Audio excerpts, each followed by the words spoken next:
how much of a distraction would impeachment be in the first 100 days of a Joe Biden presidency where he needs to get on with policy? Yeah, look, that's an imperative of mine.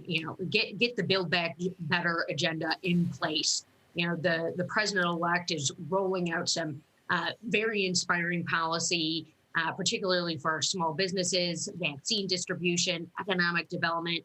We don't want to lose sight of that. And we do know that impeachment takes a lot of time. We certainly are aware of that, particularly once it leaves the House and moves into the Senate for a trial.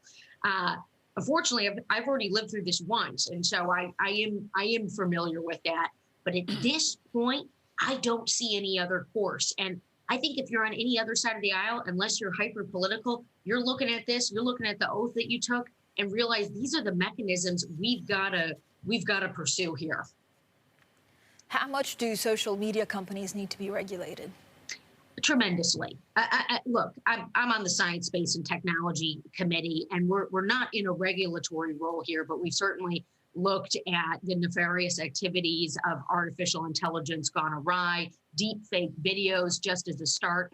And one of the things as a millennial member of Congress is that we haven't even touched reining in big tech. I've been on the phone with people in industry who've even said, hey, we need you guys. Put in some place, some boundaries, some measures here so that we don't see an internet going out of control with conspiracy theories, threats, domestic terrorist threats. I mean, some of this is obviously very much from within. That's what we saw with the uprising and the insurgency on Capitol Hill.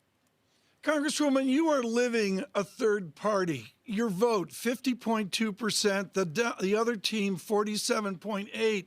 And the Libertarians, 2.0%. You're living what people are predicting. Can this nation have a third party represented either by President Trump or whoever follows along? It's something I've long pondered, and I don't think you're far off from asking that. You see this Lincoln Project entity breaking. You see in Michigan, we have 7 Democrats at the House level serving in Congress, 7 Republicans.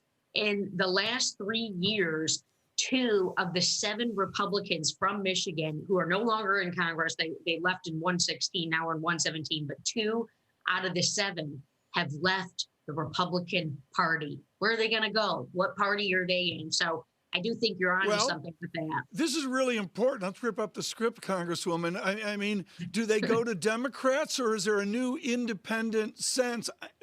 Does Washington go Angus King? Let me put it that way.